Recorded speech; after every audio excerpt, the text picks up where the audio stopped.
January did not start off on a bright note for General District Judge Joe Jordan. Jordan underwent a Judicial Inquiry and Review Commission hearing on charges of misconduct on the bench, charges he would later be reprimanded for. 2nd District Congressman William Whitehurst displeased refinery backers by coming out in opposition to the Portsmouth refinery after a 4-year silence on the issue. Meantime, Pennsylvania Senator Richard Schweiker made few friends in Tidewater when he suggested the Newport News shipyard quit trying to get the overhaul contract for the USS Saratoga in exchange for getting other contracts. The Schweiker compromise didn't fly, but Newport News eventually lost the contract anyway. Old Dominion University and Norfolk State College spent much of January trying to iron out integration differences that would please the Department of Health, Education, and Welfare. An agreement was finally worked out, and it led to the demise of the Norfolk branch of Tidewater Community College. But when it came to disagreements, the United Steelworkers and the Newport News shipyard had the biggest of them all, as the steelworkers walked off the job January 31st in order to try to force the yard to the bargaining table. While the steelworkers were out in the cold, the price of heating oil was on the rise, and everyone, including Governor Dalton, was trying to figure out how to do something about the energy situation. The situation in our public schools so upset Mrs. Theo Giese that she formed the Brooks School for her children and pulled them out of the Norfolk schools. However, the school system fought back and took Mrs. Giese to court to try to block the action, but the in-home school was given the go-ahead. Although the steelworkers were still out on strike, the shipyard, the NLRB, the PSA, and the steelworkers were in court fighting over the possibility of chain balloting, a word we all learned more about in 1979.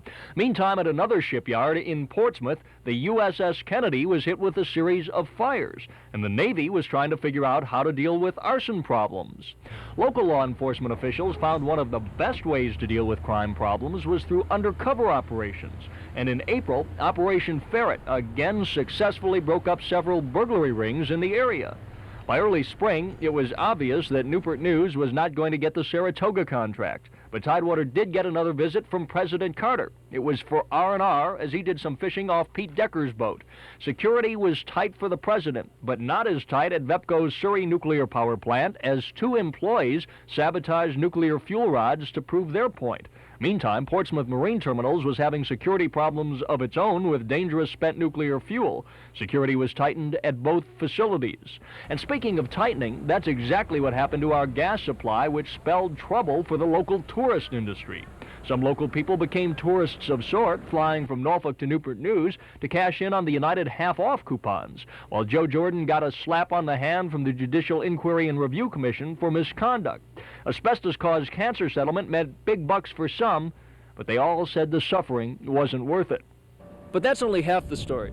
Tomorrow night, we'll take a look at the rest of 1979, which was filled with Klan rallies, more problems for Judge Hitchings, a local election that still isn't settled, and an Iranian crisis that seemingly has no ending.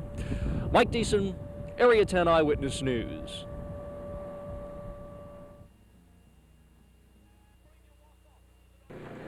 The roller coaster at Ocean View was blown up just before the 4th of July as if to forecast an explosive second half of 1979. In July, while Americans laughingly talked about Skylab falling, a Virginia Beach helicopter crashed on a night mission, killing the 2 officers inside. The Ponies made their yearly run from Chincoteague, and by August, Judge Vernon Hitchings was involved in what was becoming a yearly controversy, his traffic court. This time, it was over a rabbi's refusal to remove his skull cap. Speaking of courts, court-martial hearings for the skipper of the Cuyahoga, Donald Robinson, continued throughout the summer. At summer's end, a Virginia Beach girl had to threaten to go to court in order to play football in a recreation park football league. The city allowed her to play. The Navy, on the other hand, would not allow servicemen to attend a Ku Klux Klan recruiting rally in Virginia Beach, but some did attend and minor violence broke out. Meantime, violence of another kind struck the peninsula as tornadoes hit Hampton and Newport News, doing millions of dollars worth of damage. Almost $1 million worth of stolen items were recovered by another undercover sting operation. However, the police, in their attempt to return the material before the sting was complete, blew the operation wide open, and many of the people they thought would go to jail ended up going free. The State Health Commissioner, James Kenley, denied a permit for the country's first test-tube baby clinic at Norfolk General Hospital because he thought more information was needed. A final decision on the clinic is due January 8th. October brought charges of lax enforcement of widespread drug problems in Virginia Beach, and the split between the United Steelworkers and the Newport News shipyard moved closer to mending as the 4th U.S. Court of Appeals ruled that the union election was valid and the shipyard agreed to sit down and bargain. November was dominated by the General Assembly election that saw a full slate of candidates on the Republican and Democratic side and a bizarre screw-up with the voting machines that still has the results of the election up in the air and to be settled by the General Assembly in January.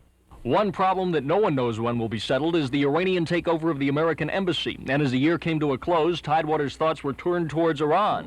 Churches rang bells for the hostages, groups put on patriotic displays, and the military got ready just in case. The Secretary of the Army, Clifford Alexander, did find enough time to finally approve the Portsmouth oil refinery, which had grown from a $330 million project to a $250 million refinery. And it looks as if the 80s will see oil being refined in Portsmouth. December gave Tidewater a strong voice in the General Assembly as Norfolk's Thomas Moss became Majority Leader of the House, while Hampton's Hunter Andrews became Majority Leader of the Senate. And the year came to a close as VEPCO worked to get its nuclear units back online and saying once again it needs higher rates to stay in operation. And so as 1979 comes to a close, you may be thinking there could not be another year with events as bizarre as there were this year. If you're one of those people, the word for the 80s is just wait. Mike Deason, Area 10 Eyewitness News.